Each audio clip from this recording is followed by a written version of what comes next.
Welcome back, ladies and gents, to the wide nation of sports. My name is Hunter Tickle. I will be your host. We have a lot to get to on the docket today. A lot of things swirling around here in the world of sports here this summer and summer of 2024, summer of soccer, Olympics. So let's get right to it. I was joined today by an up-and-coming Olympian. She's going to be making her debut in the world's grandest stage of the Olympics this summer in Paris. We'll get to that here in a little bit. We also have last evening on Wednesday evening, we had breaking news coming out of Fox Sports. Really solid job over there done by Doug McIntyre, and he broke it that the per sources, Greg Berhalter would not be the man to work the job there for the Yanks, the U.S. men's national team moving forward into the 2026 World Cup, which of course the U.S. is one of the hosts for that tournament, the world's biggest tournament, and he's gone. That is official as of Wednesday night. It's official words come out a little bit later after that. But yeah, no more Greg Berhalter for the U.S.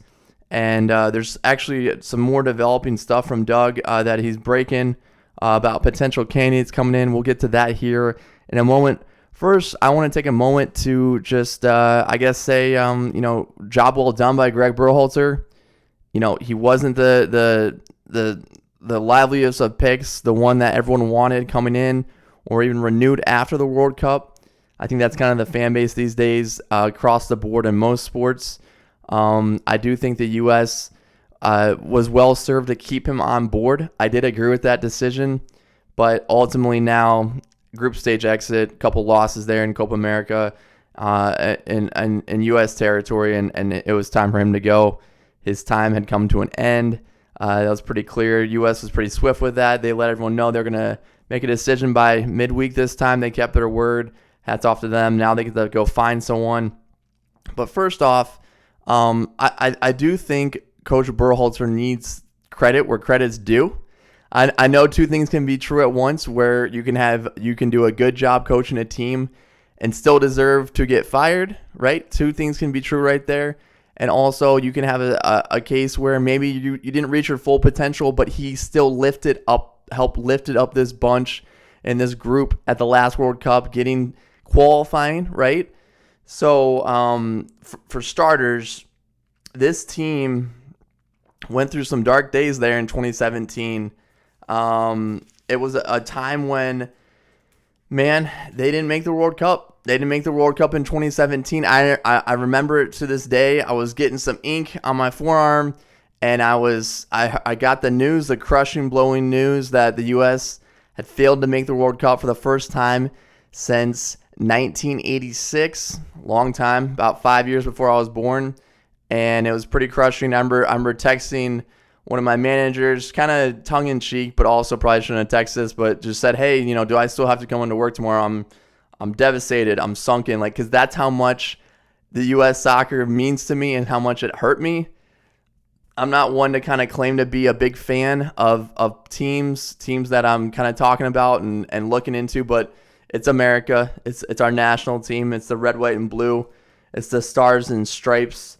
And for the U.S., they fell to Trinidad and Tobago there in the qualifying stages of that tournament, and it's really hard to explain kind of how much I've become a huge fan of the U.S. going back to the 2002 cycle, and just to think of how much growth had been made by the U.S. when they hosted the last time they hosted the World Cup in 1994. The start of Major League Soccer and what that meant to the U.S. in 96, and just everything that kind of ballooned from that moment, and some of the momentum, and people talking about how we were going to be, potentially a team to be reckoned with on the world stage, and it was really, I want to say, at least 3 steps backwards when the U.S. went in to Trinidad and Tobago. I've got the specific city here. They suffered a 2-1 defeat there in October of October 11th, 2017. They went into Trinidad on the road. Couldn't get it done. Couldn't get any kind of result to get them in a spot to get to the World Cup. And after that, you had Mexico in, you had Costa Rica in, you had Panama in, and you had Honduras going into a playoff with Australia. All they needed was a draw. The U.S. needed a tie. Just get a 1-1 tie, 0-0, put a couple goals in, whatever it took. This is kind of a moment where you see teams in America, the national team, where they rise to the occasion and make sure they get it done. They could not get it done that day in Trinidad and Tobago, and it's pretty shocking to kind of look back and think about how much was lost that day. But, the new blood that came in after that and the new players, and a part of that was Greg Berhalter, the new boss, kind of championed a new era, close the curtain, open the curtain, and let's see what we got with the program. And so he was part of that bridge. He was part of that bridge to bring them back to the World Cup, get them out of the group stage there in Qatar. And you got to give him hats off. The guy who started 2 big games there at the 2002 World Cup at left back against Germany and Mexico. He got it done in terms of getting them back en route and back where they needed to be. But now it was time to make the change and go find something. Go find a coach. Go find a semblance of accountability, a semblance of maybe some more structure, maybe some more tactics there in game, better substitutions, better game management there against Panama, going up 1-0 down a man. There's definitely a need for new life, new breath, and that's kind of the case for most national teams as you go through from cycle to cycle, each World Cup cycle. Again, it's a shame how far the U.S. dropped by not getting to the World Cup. The last time that they had not made it was 86. Of course, 3 years later, you had in Port of Spain and Trinidad as well. Paul Calgary, rifled a shot. The shot heard around the world is what they called it. I don't know if it was around the world. I know it was around maybe North Central America, Caribbean. But Paul, he got the ball from Tab Ramos and kind of moved it around, was kind of bouncing around, never really settled the ball, but was able to hit it on the half bounce and tuck it in the left, rope it to the left right corner, past the keeper. And that started a string of 94, 80, 98, 2002, 6, 10, 14. That started a string of 7 straight World Cups. So what better time now than to start building that again? Of course, they're getting to the next World Cup as a host, as an automatic qualifier, but just a kind of an indicator to that, the American team needs to remember that they need to work. They need to be a team that's vigilant. They need to be a team that doesn't rest on their laurels, doesn't get all caught up in all these bells and whistles of constantly getting out of the group phase or constantly being a CONCACAF power and always being in the CONCACAF Nations League finals and being, 1-2 with Mexico. I think Mexico might be going through some of that right now too, a little bit of a transition period. But as we get to today, Greg Berhalter is done, and now the U.S. needs to find a new coach. Doug McIntyre just tweeted this out. He said that Jurgen Klopp is not who everyone wants. Of course, he's the leading guy, the leading one who has some connections to some contacts in the U.S. Has reportedly turned down the job. The U.S. men's national team job. So the U.S. Soccer Federation obviously went to him first. And I think this needs to be a cautionary tale of kind of where people put their expectations of who's going to come in and work this job. It is a lot. It is a position where you just have U.S. is just not quite there in terms of the development of players and the development of their federation. They're not really, there's going to be a lot of pressure on whatever coach comes in to kind of produce at the 2026 World Cup. And I don't know that they're going to get a lot of leeway to kind of make the decisions they want to make. I don't know that they're going to get a foreign manager of the U.S. I did mention in my podcast here that I published here about I don't know, week ago. It was episode. I'll find that for you here in a second. But I had my 5 that I think could potentially be considered. I don't know if that's going to come to fruition. Steve Cherundolo, I think, is definitely really being considered as an American, and the experience he had in the Bundesliga as a captain, and now the success he's having with LAFC. Ernie Stewart, I still think, should be considered. He's working with the PSV over in Holland. And then you have Caleb Porter. I don't know if he's going to be a highly considered guy, but he's done well with some of the development of some of the younger players and then some of the MLS teams. And then you also have Jesse Marsch. Will he leave Canada, who went to the Final Four of the Copa America, to come coach the U.S.? Probably would be a dream of his, but I don't know, is he going to be that kind of shady and kind of leave right after he got there, right after he got cooking, and some of the success he's had with Canada. Canada may have a better chemistry and makeup and roster and pool right now than the U.S. It's just kind of the state of affairs right now. I know people want to say, well, the U.S. has a ton of guys playing in Serie A in the Premier League and starting and doing well, but the mesh just isn't there. Until the camaraderie is there, the rapport, then I'm going to say that Canada has, they're getting the results right now, and they may be better poised to have a deeper run at the World Cup. As I said, the U.S. is hosting, so is Mexico, and then Canada is also going to host matches.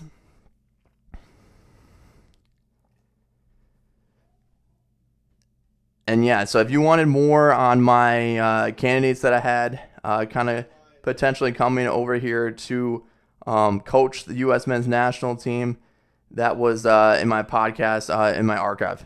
So yeah, let me just kind of keep going here. This next segment, I think is really cool. It's a chance to kind of dive a little bit more into the Olympics. I'll have some more interviews and coverage coming up here before the Olympics, as well as during, as well as after. Some reaction, a lot of talks, not a lot of takes, but a lot of talks and observations from kind of what's happening there, the medal count, and with the Olympics. The U.S. has there's a hammer thrower that's coming to the Olympic Games in Paris. She is from the Chicagoland area. She also competed at Indiana State in discus as well as hammer, and she's been doing hammer at the Olympics. Those dates are the preliminary kind of group phase is August 4th, and the final day for that event will be August 6th. Her name is Erin Reese. She's going to be competing and kind of, wearing a lot of different allegiances. The American, has a lot of people to represent, a lot of people to put on for with her background and where she's come from, and very busy schedule, a lot going on. She was kind enough to make time out of her day to talk to me. She's got a full-time job, she's got a day job, and she's also helping coach and volunteer coach there over at Indiana State, the throwers, and then she was able to qualify for the Olympics. Welcome in, guys. We have a guest today. She is a historic thrower of the hammer. She did that at Indiana State. She did that at Dayton. She's also done some coaching. Let me give a proper introduction. She was a 3-time All-American. She was second in the nation in hammer and outdoors in 2019 in NCAA. She's a 5-time NCAA East Region qualifier in her 2 years in the Wabash Valley at Indiana State. She's a 2-time Missouri Valley Conference Most Outstanding Female Field Athlete. And then on Sunday, it became official. She is now an Olympic qualifier in the hammer throw event in track and field. Erin Reese, welcome to the podcast. Hi, thanks for having me. It's great to see you. I I know that this is a pretty big, a lot of adrenaline's running, a lot of things are changing, a lot of things going, and I know you had a really big final kind of kind of push to get in this position to compete in your first Olympics. You know, the the the holy grail or the ultimate peak where you can get to compete on the stage for as a thrower. I want to first start when with kind of a little bit of a picture, kind of outlining kind of where you've been and kind of like how you got to this juncture of being an Olympian. Can you kind of walk me through why hammer? Like why throwing? Why and specifically that like throwing an 8 pound, 13 ounce metal sphere attached to a wire? Like why that event and like how and like yeah, start with that. Yeah, so I actually was very like clumsy, not very athletic growing up. I tried a bunch of different sports, like I liked basketball and stuff like that, and I ran, but I really wasn't good at anything. And so when I was in high school, my head coach at the time, he saw me working out in the gym for basketball practice, and he was like, "Hey, you should do track." And I was like, "No, I'm done with running. Like I did that in middle school. I'm not going to do it in high school."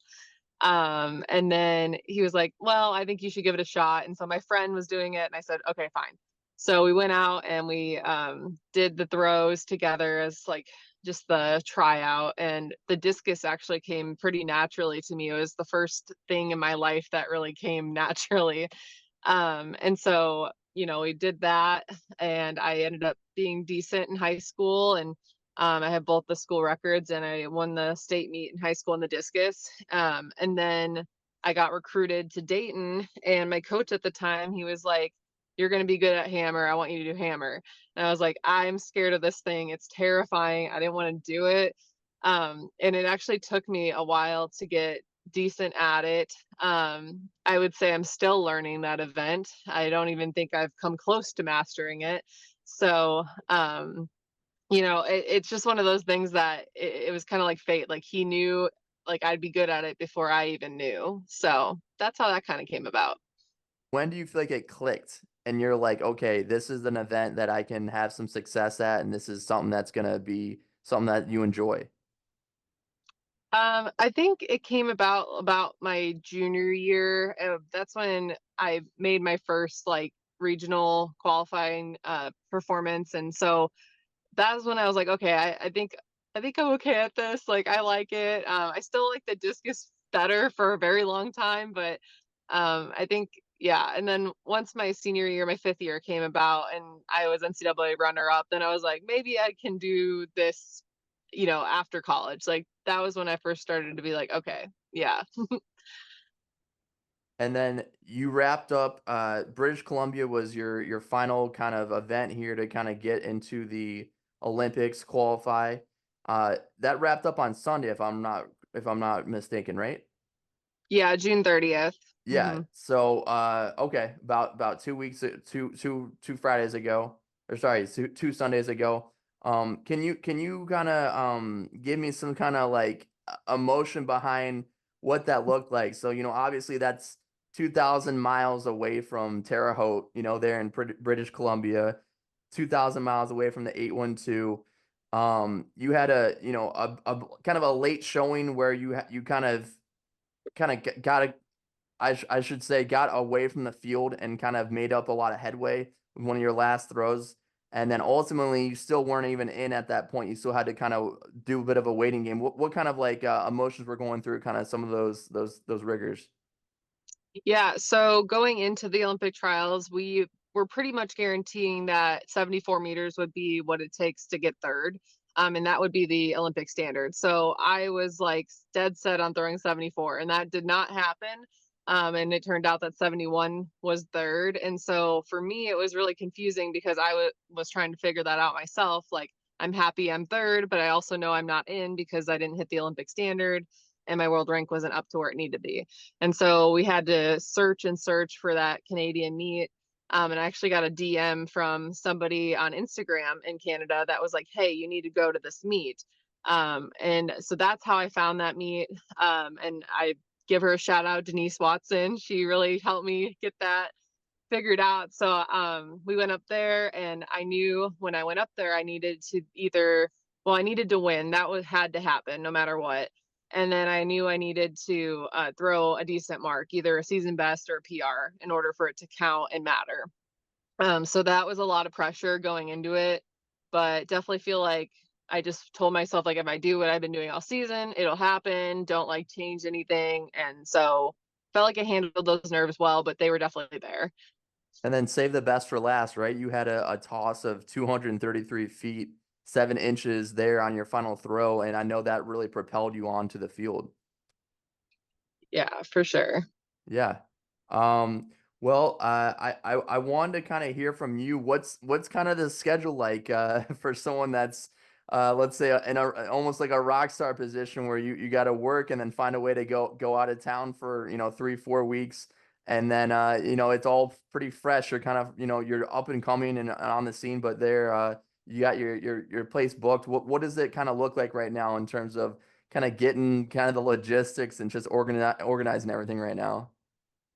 Yeah, it's definitely still up in the air. We're still figuring out our travel plans and everything like that when it comes to Paris. I know that I'm leaving on the 24th, so we got that figured out. Got our, I'm going to stay in the village and things like that. Um, right now, I'm just kind of finalizing some things with work, and my work has been really great about like making sure that I get the time off I need for this. So I'm hopefully just gonna, easy transition to Paris, and things will be really good. Yeah, probably a bit of an excused absence, I would say for sure. Yeah. Going to the Olympics.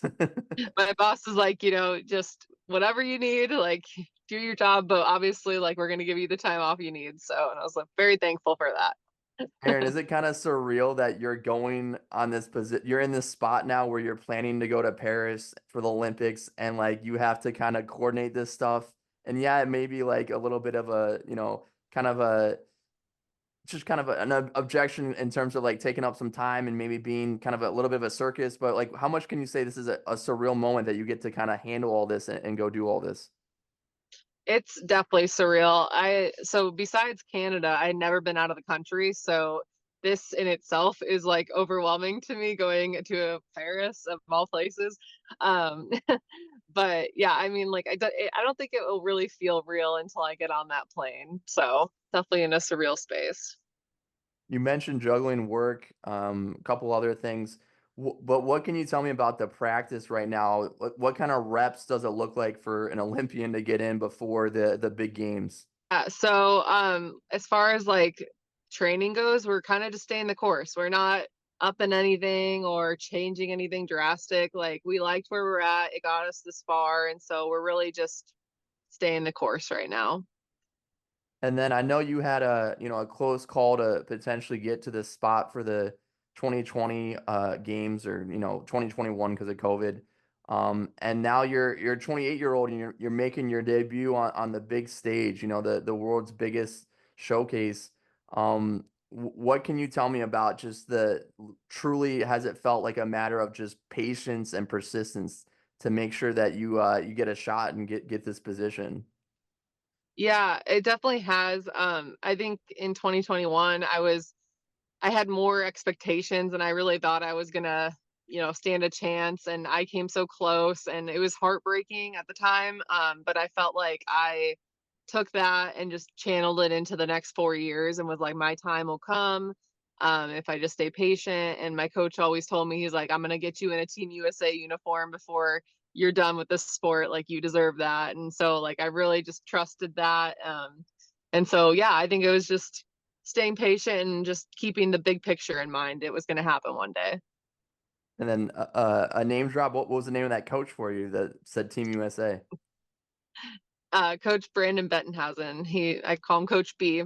He's awesome. He definitely guides the path to success. So Yep. yeah, With the Sycamores, right? He's yep, coaching them. yep. Yep.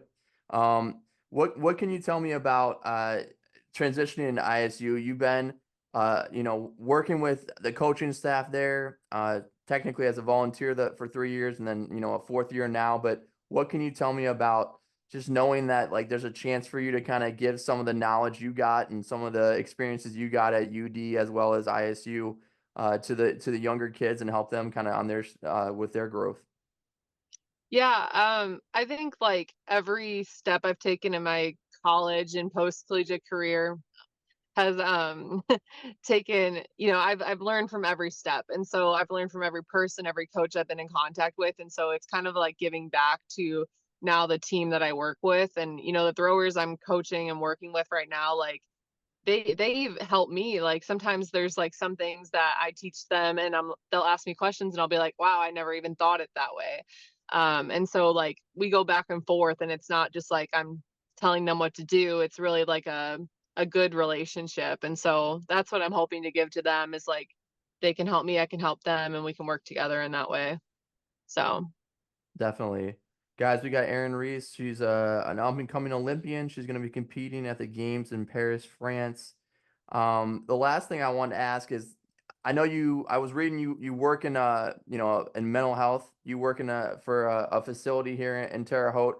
I wanted to hear from you, like, how much of your career have you juggled as well as the sport and the coaching? I know that's a jam-packed schedule for you, but like what can you tell me about what you're doing with your career and how much of an impact that's having right now? And I know there's so many buckets to draw from, whether it's Chicago or Terre Haute, or there's so many people that kind of want to track you and see what you do here in Paris. yeah, so with my career, like I'm a mental health case manager for middle and high school students. And so with them, like I'm teaching them a variety of different skills, coping skills, things like that. And I think like, I take those skills that I'm teaching them and I can apply that to what I'm doing. Like I teach them patience, I teach them how to cope with like anxieties and things like that. And so like I can take those skills and then I can use them on myself too. And I think it just shows them a little bit of like, hey, this is how you use it, and this is like how you can cope with those things and be successful in the future. So that's kind of how I marry the two. It's definitely difficult, but it works pretty well. And then I know you said you hadn't been out of the country until you went to Canada. Now you're going overseas to Paris, France. And I know it's all business. You want to make sure you get it done in the arena and make sure you're focused. But anything you can tell me that maybe might be on the bucket list for a trip to Paris, something maybe you might be doing on downtime or after this is, after you're done competing. Yeah, I mean, it's gonna sound basic, but I really want to see the Eiffel Tower, of course. And then, I want to go to like a small, like French cafe, eat a croissant, have a cup of coffee. Like that's kind of on my bucket list. So Right on. Again, guys, we have Erin Reese. She is a former All-American at Indiana State. She's currently coaching throwers there with the Sycamores, and she is now an Olympic qualifier for the hammer throw event in track and field for the 2024 Paris Olympic Games. Thanks so much for joining me. I really appreciate it, Erin. And she's going to be the third Sycamore that's going to be representing the red, white, and blue there in Paris this coming this summer. You also have Mary Thiazen Lapin. She's going to be doing weightlifting for the USA team, and Chloe Farrow is going to be a swimmer for Aruba.